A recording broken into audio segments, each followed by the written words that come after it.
Hello friends, आज के इस वीडियो में इंडिया मार्ट इंटरमेश का टेक्निकल एनालिसिस करेंगे और जानेंगे कि करंट मार्केट प्राइस से क्यों एक रिवर्सल पॉसिबल है। तो चलिए वीडियो को शुरू करते हैं और जानते हैं इसके बारे में। फर्स्ट ऑफ ऑल, एक बार आप खुद की रिसर्च जरूर करें क्योंकि वीडियो सिर्फ और सिर्फ एजुकेशनल पर्पस के लिए, यहाँ पे मैं कोई भी बाय सेल रिकमेंडेशन नहीं दे रहा हूँ, इसलिए खरीदना बेसिस पहले एक बार आप खुद की रिसर्च जरूर करें, अपने फाइनेंशियल एडवाइजर से जरूर कंसल्ट कर लें और जो डिस्क्लेमर दिख रहा है उसे भी जरूर पढ़ लें।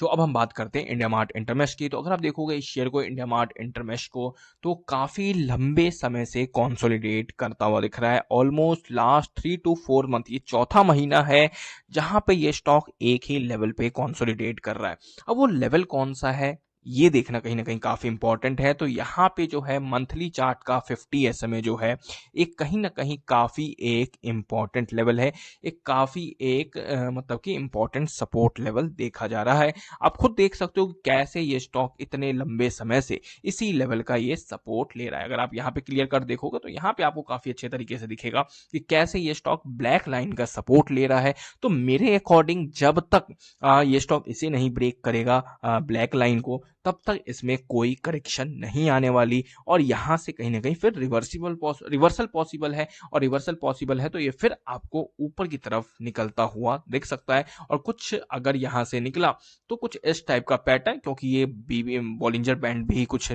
ऊपर की तरफ बढ़ता हुआ दिख रहा है, तो अगर इस टाइप का पैटर्न दिखता है तो ये स्टॉक ऊपर की तरफ यहां से निकलेगा।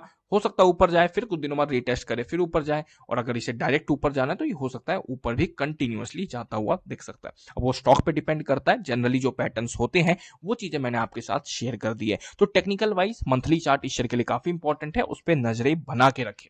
ठीक है, अब यहाँ पे हम फंडामेंटल वाइज कुछ चीजें देखें तो स्टॉक का पी 48 के पास है। और जो चीजें मैंने एक चीज और नोटिस की है, अगर आप देखोगे कंपनी लगातार कंटिन्यूअसली सेल में बढ़ोतरी ही होती दिख रही है। या वो 2020 का समय हो, या 2021 का समय हो, या 2022 का समय हो, या 2023 का समय हो, या अभी का जो समय चल रहा है लास्ट ट्रेलिंग 12 मंथ्स का, हर मतलब कि ओवरऑल ईयर में कहीं ना कहीं सेल्स में बढ़ोतरी ही है। अब सेल्स में बढ़ोतरी है तो सिंपल सी बात है, प्रॉफिट में भी बढ़ोतरी है। और कंपनी जो है ऑलमोस्ट लाइफ टाइम हाई के प्रॉफिट पे ट्रेड करती हुई दिख रही है। 327 CR इसका लाइफ टाइम हाई प्रॉफिट है, जो अभी निकलता हुआ आता हुआ दिख रहा है। अब यहाँ पे एक जो इंपॉर्टेंट चीज जो और आपको ध्यान में रखना चाहिए, यहाँ पे मार्जिन में जो है थोड़ा सी गिरावट देखी जा रही है।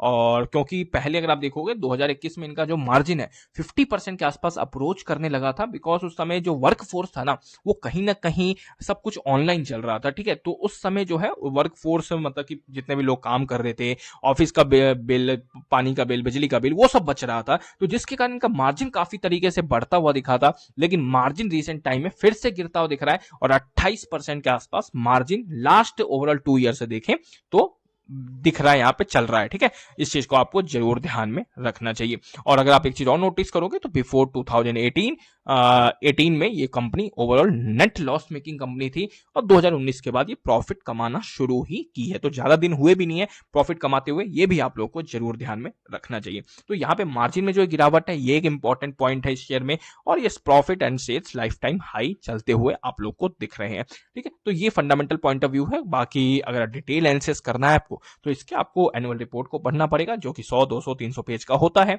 2 to 3 ईयर्स का, तभी आपको पूरा कंपनी का एकदम डीप में एनालिसिस आप लोग कर पाओगे। तो बाकी जो मैंने मंथली चार्ट बताया उस पर जरूर फोकस करें और रडार पे जरूर रखें, खुद की रिसर्च जरूर करें, क्योंकि ये मेरा एक्सपीरियंस है, मैं अपने एक्सपीरियंस के अकॉर्डिंग बता रहा हूं। हो सकता है आपका एक्सपीरियंस कुछ और बोलता हो, आपके एक्सपीरियंस के अकॉर्डिंग कुछ और लगता हो सकता है आपके अकॉर्डिंग गिरता हुआ दिखे। तो ये सारी चीजें होती है, पर्सन टू पर्सन डिपेंड करती है, इसलिए खुद की रिसर्च करना जरूरी है, प्लस एनालिसिस करना जरूरी है, क्योंकि उसी के बाद आपको कॉन्फिडेंस एंड कन्विक्शन आएगा, नहीं तो नहीं आएगा। Thank you for watching this video.